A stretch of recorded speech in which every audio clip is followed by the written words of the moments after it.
Trellis Cabinet Company, welcoming you for New England CCIM.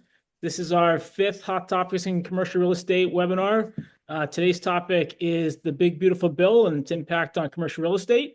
And we have Bo Barron joining us. Before I kick it over to him, I just want to give a few updates. So next Tuesday, as a reminder, we have our, can we go back one slide? Next Tuesday, we have our golf event at 5 Iron Golf. Bernadette, can you go back one, please?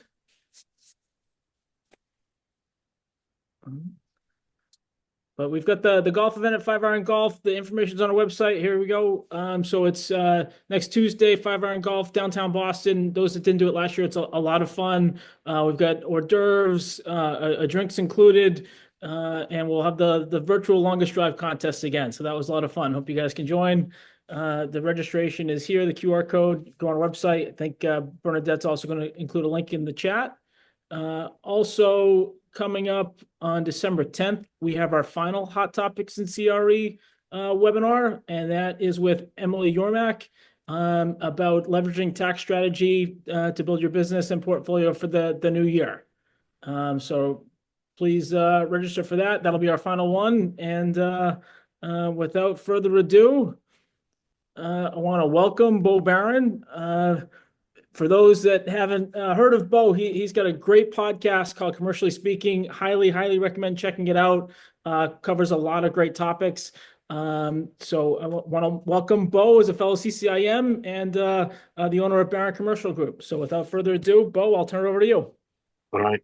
Thanks so much. And so we booked this over a weekend at the cabin. So I'm in the middle of nowhere, Indiana, in the middle of the woods, and forgot my tie. So I appreciate you guys bearing with me with the ball cap and the t-shirt. But what I've got for you today really stems from an episode on Commercially Speaking that we did a number of months ago after this big, beautiful bill was passed. And so right off the bat, I just want to share with you guys, I'm not a CPA. I'm going to be talking about the tax implications of the big, beautiful bill and how I see it playing out in commercial real estate. But please, if you hear anything that's interesting to you, that you think would be helpful to your business or your clients, please run that through a CPA that specializes in commercial real estate. Again, I'm not that CPA. So let me share my screen and we'll jump in here and talk about this beautiful, beautiful bill. All right. Like Eric said, and thank you, Eric, I appreciate you plugging the podcast, Commercially Speaking, that I do with my brother. But earlier this year, I had my CPA on the podcast. He's been on there a couple of times before, and just about any time that there's a change in the tax situation as it relates to commercial real estate, we'll have him come on the podcast and take us through what's changing. And so he came on right after the big, beautiful bill was passed. And these are some of the notes from that episode. First, let me rearrange my screen a little bit. Why this matters now. What we've seen over the last couple of years are what my friends at Trepwire would call headwinds for commercial real estate. We've seen interest rates doubled.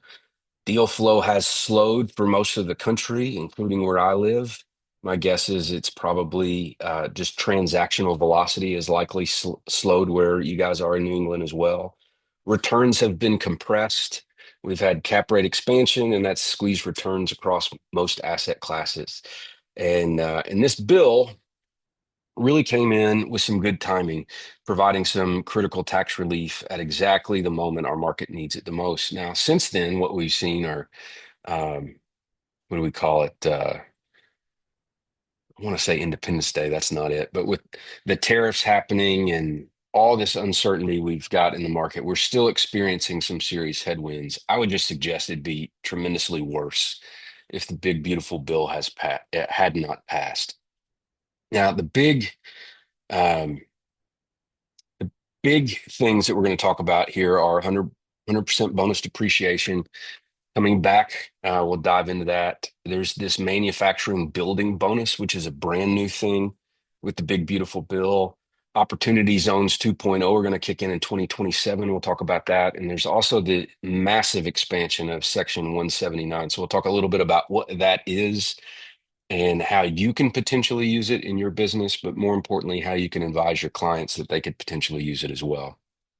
The big game changer here, the big beautiful bill, is this 100% bonus depreciation has returned. Over the last couple of years, it's been phasing out. So we had 100% bonus depreciation, and then it went to 80% and then 60%. I think this year it's 40% until this was passed, and we got this 100% bonus depreciation back. But let's talk about what bonus depreciation actually is. I'm continuously surprised with how CPAs, especially those that don't specialize in commercial real estate, I'm shocked all the time that they don't understand how this works. So, effective on Inauguration Day, January 2025, earlier this year, bonus depreciation was made permanent. Now, we've had bonus depreciation for years and years and years and years, going back many administrations. This isn't a new thing, but it was phasing out. We got it back on a permanent basis. And what that means when I say permanent is it doesn't have a sunset provision. So unless somebody changes the law, which could totally happen, like if the other side of the aisle gains control of the House in the next election, as well as the White House, and they have both chambers in the White House, they could totally go in and change this. Okay, so it's not permanent in the sense that it can't be changed, but it has no phase out. And the key advantage here is that it works seamlessly with cost segregation studies to accelerate depreciation deductions. And I'll jump into what that actually means. Now, if my guess is you've likely heard of cost segregation, but I'm going to take a minute or two here and act like you never have. Okay. When we buy a building, when anybody buys a building, that building is able to be depreciated over a certain number of years. And so for multifamily, it's 27 and a half years. For other types of commercial real estate, it's 39 years. Straight line depreciation is what it defaults to. So let's just take an example of $1 million here. You can't depreciate land. It's not allowed. And so you take the value of the land out. And let's just say, in this case, we buy $1 million property and the land is worth $200,000. So we have $800,000 to depreciate over 39 years. Now, if you have a cost segregation study, you'll bring in an engineer or CPA, and they'll look at all components and they say, you know what, that carpet there, that's not going to last for 39 years. And that landscaping out in the parking lot is not going to last 39 years. And that wallpaper and those drapes and that furniture, none of that stuff is going to last 39 years. And so they take certain components of that building, and they put it on shorter depreciation schedules that are called real property schedules. I'm sorry, personal property schedules. They take the value of those components and they remove it from the real property schedule of 39 years, and they put it on these shorter depreciation schedules.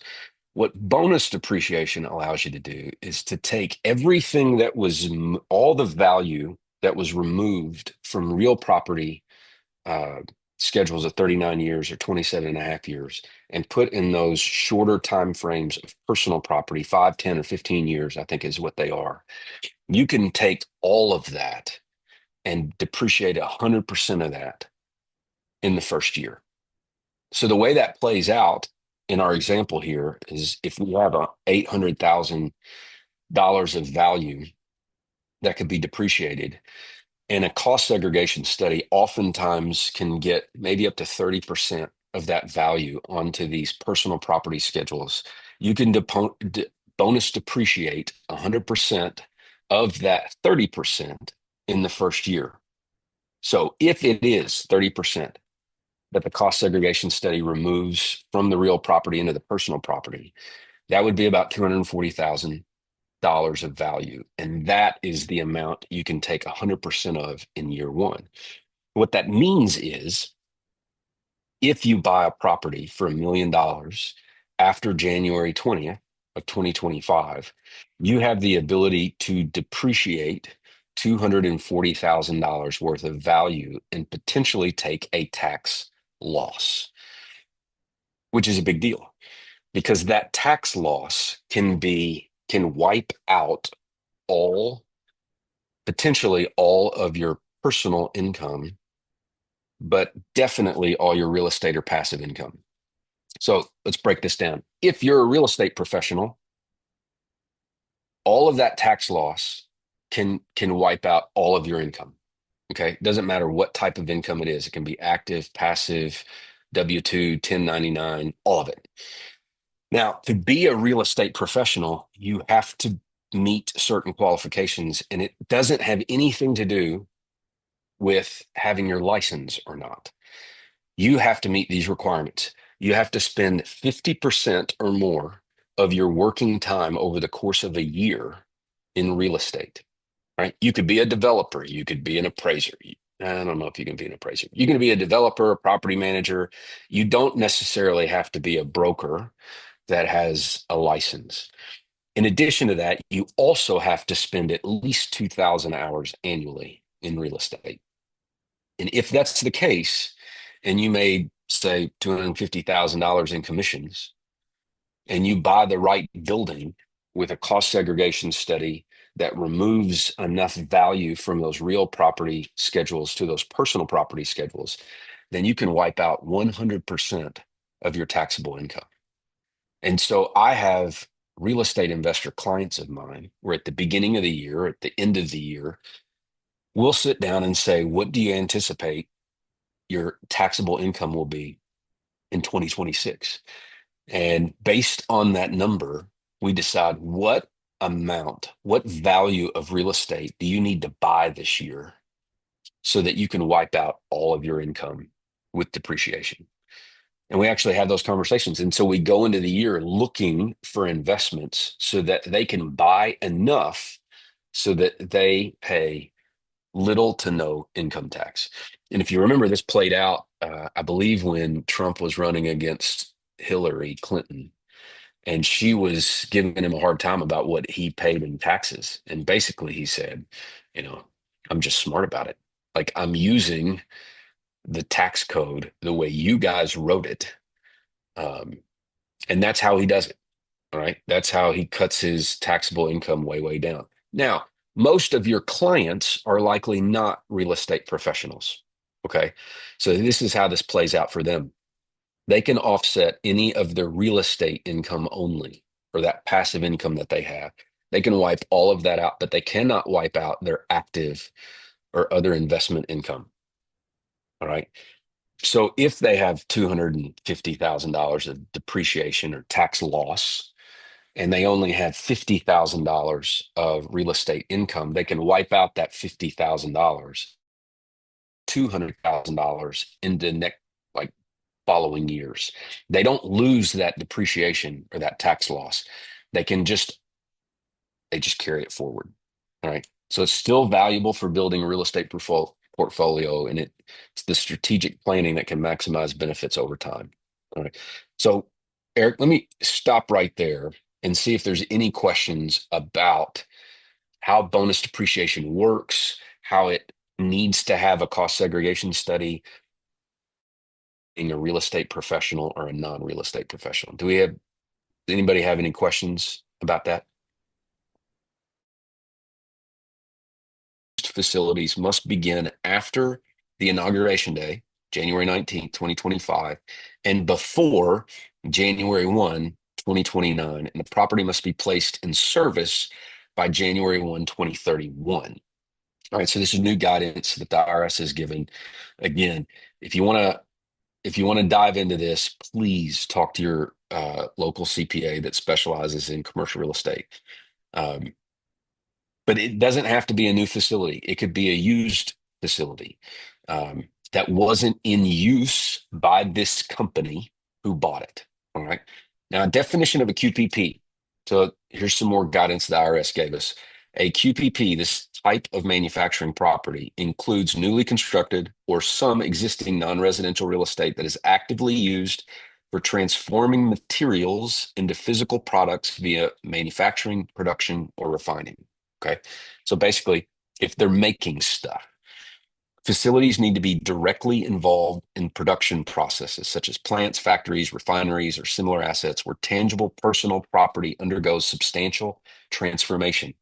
Okay. So to me, this sounds like a logistics facility or like a cross-docking facility where you have these trucks show up and they unload, repackage, and go into trucks on the other side. That does not seem to meet the definition for transforming materials into physical products. Okay. Facilities need to be directly involved in production processes, such as, oh, that's what I just read. This excludes office spaces, administrative functions, lodging, parking, sales, research, software development, general warehousing areas are specifically excluded. Only production-related structural assets meet QPP treatment. Now, qualified production activity is defined broadly as manufacturing, agricultural production, chemical production, or refining activity that changes the form, function, or purpose of the input materials. Examples would be like food processing plants, refineries, assembly operations, and chemical facilities. I have recently gotten into leather making because I'm almost 50 and I needed a hobby, and evidently I'm going through a midlife crisis. So I've gotten into this leather making, and I've turned my shop. Of course, I live in Kentucky on 15 acres, and we got a shop outside, and so I've turned my shop into a leather making facility. And so I'm taking raw products and I'm creating something that's different, a finished product. So maybe I'll try to see if it can qualify as a QPP. IRS guidance on some definitions like substantial transformation is pending. So there's still some ambiguity here, and we're still lacking some clarity. But current interpretations rely on established precedents such as those under Section 45 and Section 199. Some other eligibility conditions for this: property must be located in the U.S.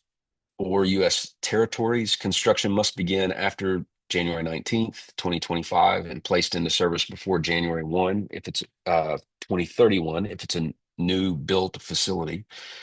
For previous existing or acquired property to qualify, it must not have been used for qualified production by anyone from January 1, 2021 through May 12, 2025, and must not have been previously used by the acquirer.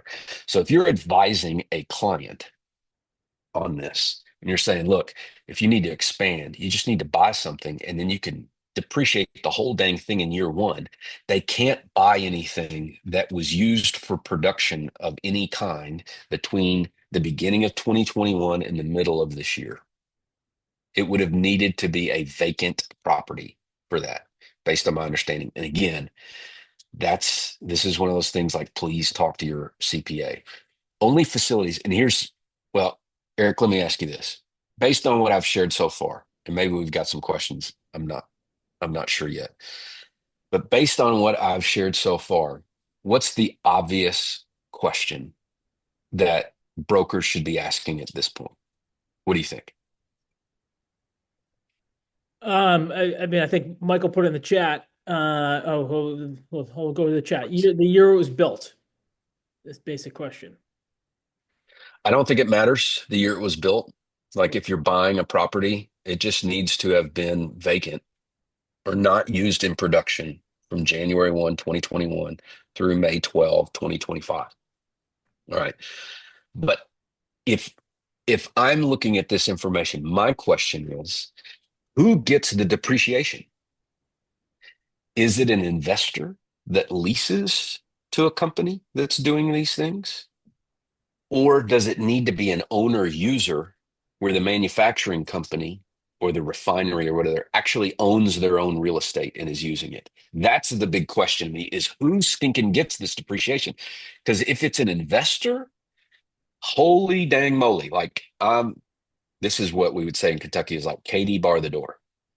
Like that is a huge amount of depreciation. And I'm talking about all my investor buddies saying, look, we need to go find industrial properties. But in fact, the IRS has come out and said, no, it has to be an owner user facility. It's the company that is doing the manufacturing that is eligible for this 100% building depreciation. And so if they lease it, they don't get it, and neither does the investor. Okay. So, And Bo, I'll stop you there because one of the comments in the chat, it's sort of on that line of thought is Michael Chase made a comment. Imagine a small business owner combining the 100% depreciation for a qualified production property with SBA financing up to 90% of their purchase to acquire the new property. So to your, now yeah, that sounds like a great idea to me. yeah. You know, like leverage. Well, of course, every time you add leverage to any deal, you increase the risk profile significantly. Okay. So I'm not minimizing that. But to the extent that you can get some really favorable leverage on a deal and then depreciate the heck out of it, like that business is going to see some serious tax losses and shelter a lot of profit. So again, let me just emphasize this last fact. Only facilities owned by the manufacturer, not the landlord, qualify, although further regulation guidance is expected. Okay, so this is something that's brand new from the Big Beautiful Bill. I've never heard of this before. I didn't hear anything about it being talked about, but this is in my opinion, it's an effort by the current administration to further onshore manufacturing. And it's very clear so far, based on their tariff policies and their other policies, that they're trying to bring manufacturing jobs back to the United States. And this is something that seriously supports that and gives huge tax incentives to the companies who will bring the manufacturing jobs back and expand. Okay, let's move on.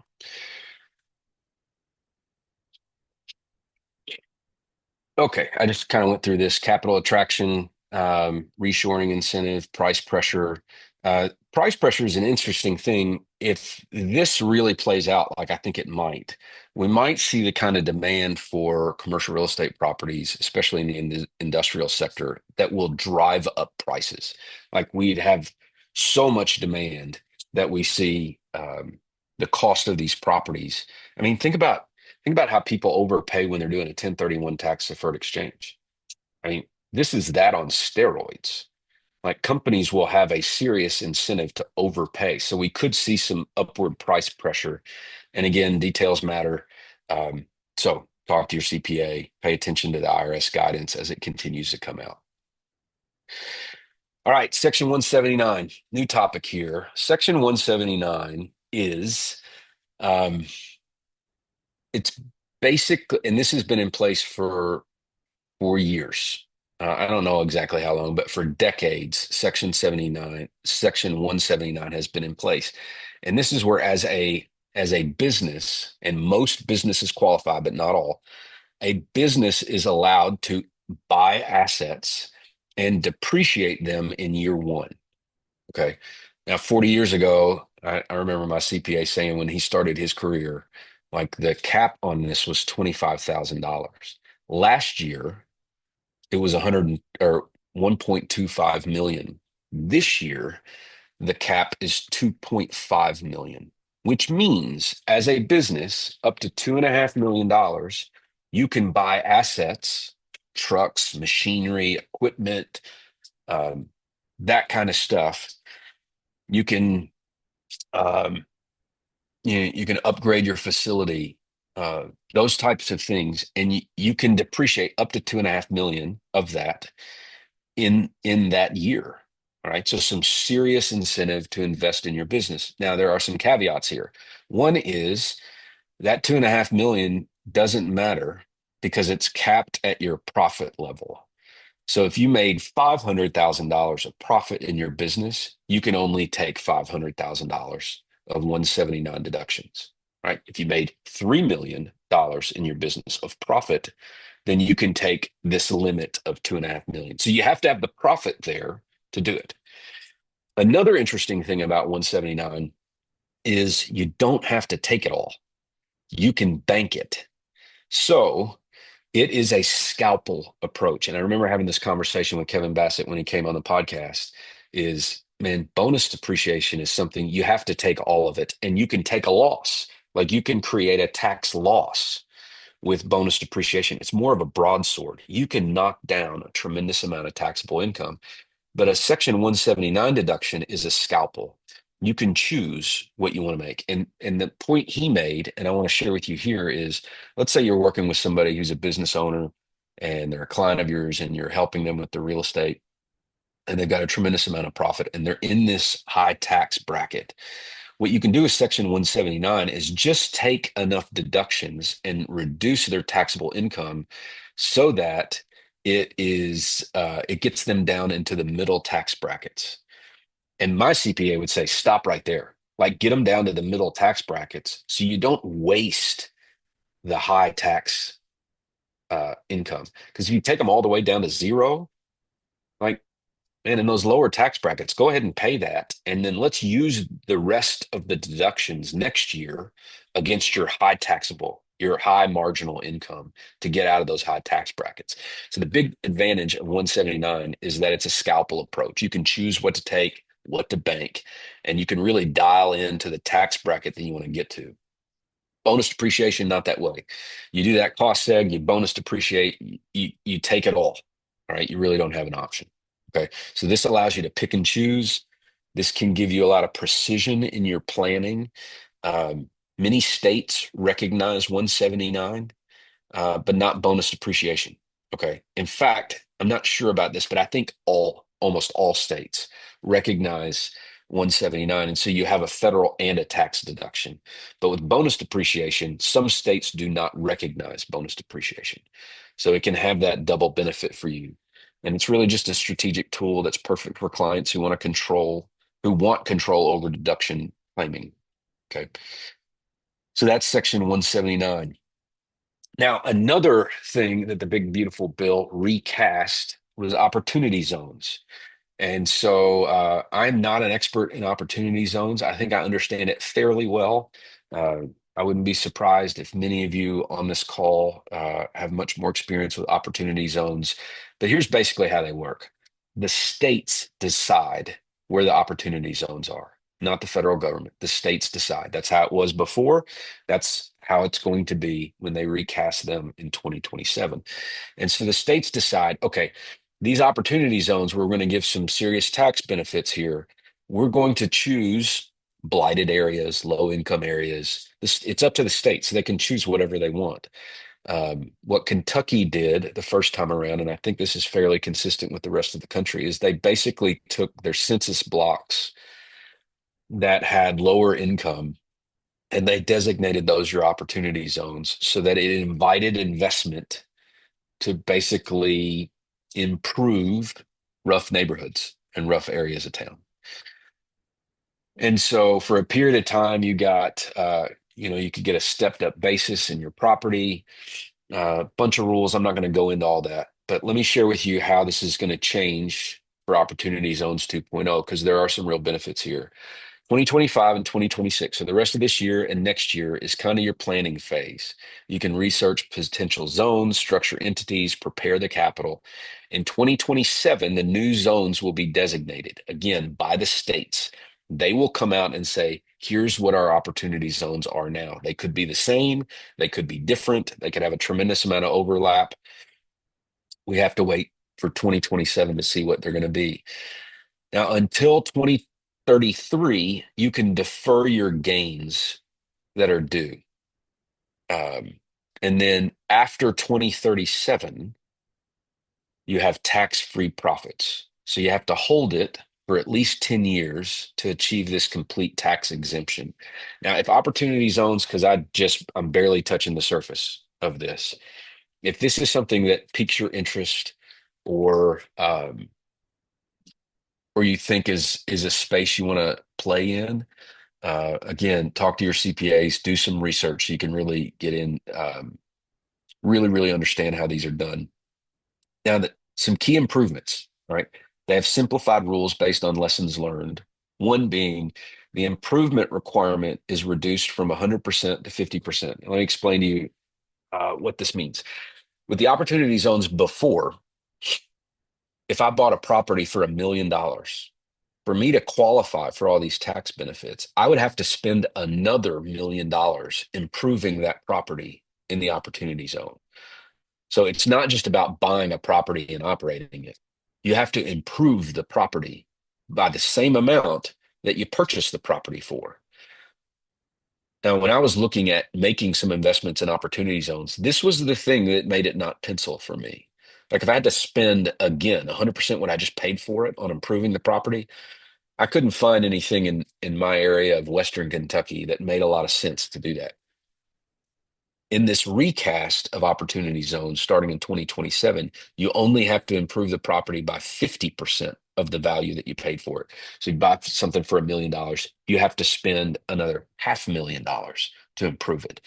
And that's going to make these deals much, much more feasible. And it will allow for people to buy existing properties and improve it and actually make those deals pencil. Whereas before, what I saw happen in opportunity zones was that developments made sense, but buying existing properties often didn't.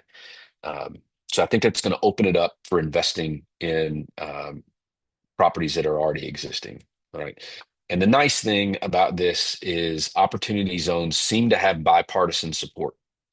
And so there's a feel that this is a fairly stable thing that we can expect to continue in the future. So opportunity zones getting recast by the big beautiful bill. That's all kicking off to 2027. So you have until then to become experts if you want to take advantage of this. And there are some real serious tax advantages here. All right. Not everything in this bill is permanent. So 3 critical deadlines require immediate attention. This first one is actually expired about a month ago or a month and a half ago. There was a $7,500 credit for electrical vehicles. All right. And that expired September 30th. I think this is just me editorializing here, but I think this is Trump giving Elon the finger. Okay. I don't know that that's the case, but this thing is gone and it seriously hurts Tesla. So I'm just connecting some dots there, but whatever. Building improvements. This is section 179D. The deadline is the end of the year for these energy efficient upgrades to existing buildings, HVAC, lighting, building envelope improvements qualify. So what that means is if you're going to buy an energy efficient home or an energy efficient commercial property, there are 179 tax benefits to doing that for this energy efficient thing. Those go away December 31st, 2025. And if you're building something, if you're building an energy efficient house, if you're building an energy efficient commercial property, that has to be done and in place by June of next year. Right. So those provisions are going away. Now, let me give you an example of how this played out for me.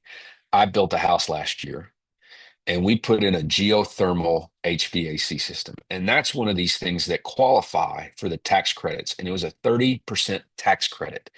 So 30% of the money I spent on that geothermal system, I got in tax credits, not deductions, credits. Credits are way better than deductions. And so that's going away. Right. So if you're building a house, you want to do a geothermal system like I did so you can get those tax credits because it basically makes it consistent with the cost of putting in a traditional HVAC system. You got to do that by June of next year. And if you're going to buy a house like that, you got to do it by the end of the year. Okay. So not a lot of time left. Okay. Locked in the broader tax structure. So beyond CRE specific provisions, this bill cemented the fundamental tax frameworks. Now, what we had in 2018 with that tax bill, the first Trump tax bill, is individual rates in the 2018 bill were lowered. All right, so all the tax rates were lowered and they were stretched out. So, you know, essentially what that means is all the tax rates went down and you now had to make more money before you qualified for the higher tax break. So they were lowered and stretched out. That was sunset based on that bill to expire at the end of this year. And then they would have gone back to their previous levels under Obama. The big, beautiful bill locked in today's rates, right? So those 2018 individual rates are now permanent. And that's a big deal, huge deal for many of us. Section 199A was also included in the big, beautiful bill, and that was set to expire. Now, what this means is if you own a business, and not all businesses qualify, but real estate certainly does. Matter of fact, the only ones that really don't qualify are, and this makes me smile because these are the types of clients that drive us nuts.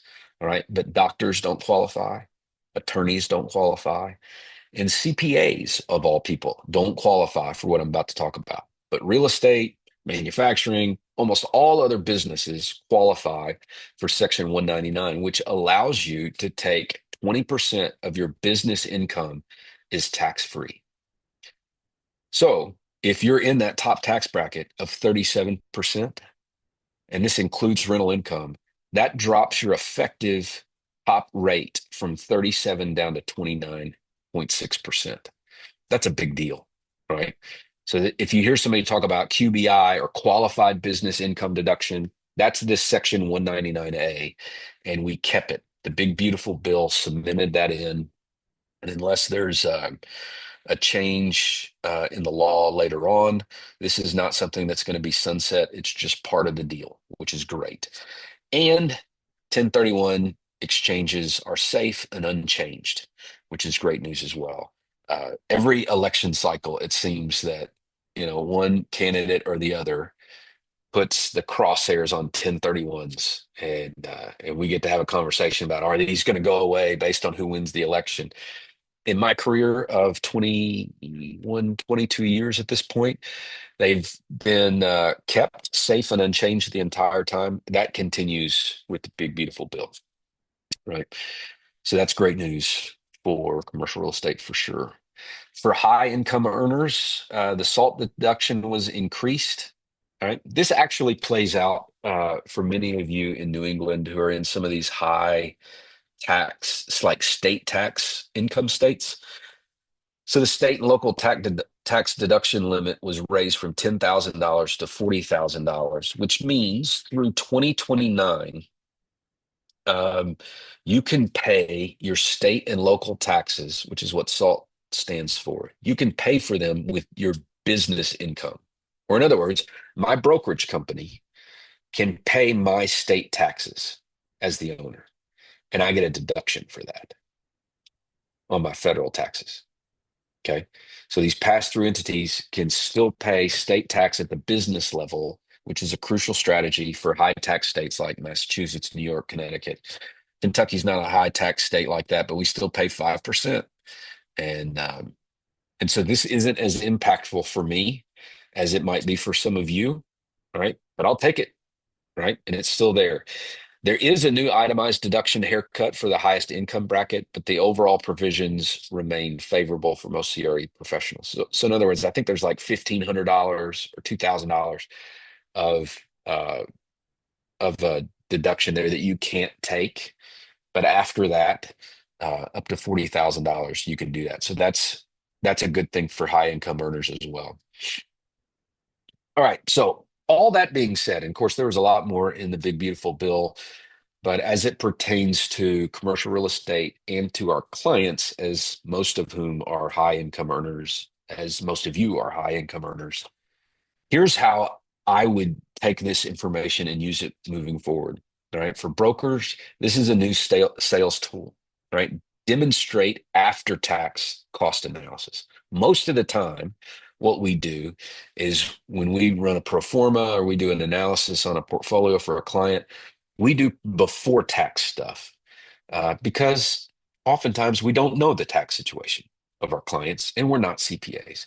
I'm encouraging you to learn enough that you can start to do after-tax cost analysis. Help clients understand their true ROI, including those tax benefits. This will differentiate you from your competition.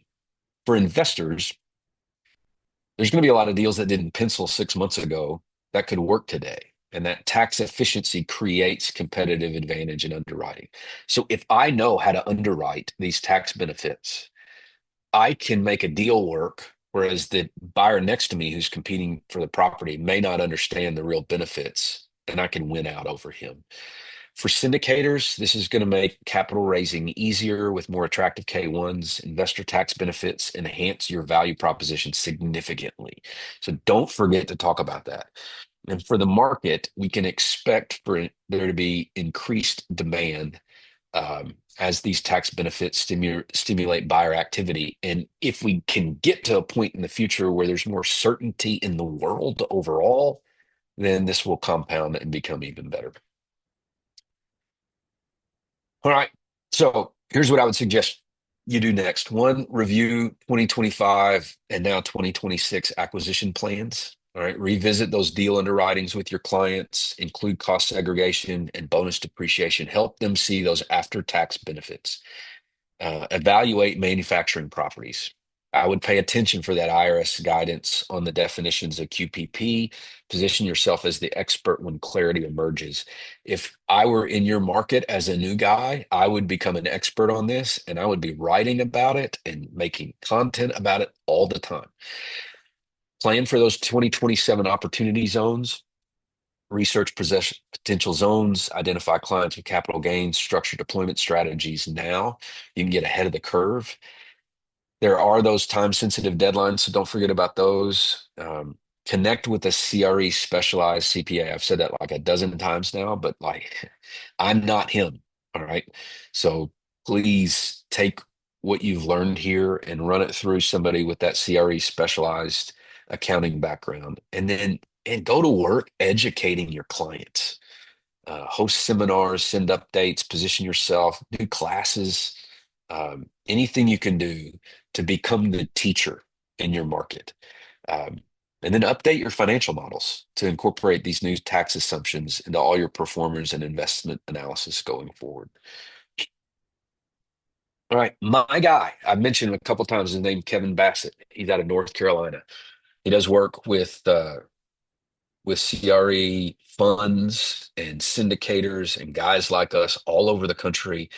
I know him because he was Rod Santomassimo's CPA at the Massimo Group, and that's how I met him. And when I left the Massimo Group and went back to the family business and took over from my dad, I brought him on as our CPA as well. Um, Additional resources, you can look at the IRS guidance that came out in October 2025. Just throw that into Chat GPT or something like it and ask it to pull that up and summarize it for you. And then you can start to dig deeper. There's CCIM education courses on tax strategy.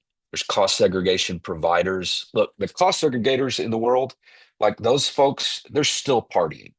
All right. They're still pumped for all this big, beautiful bill stuff. They want to talk to folks like us. And so if you need more education, they'll take you through it.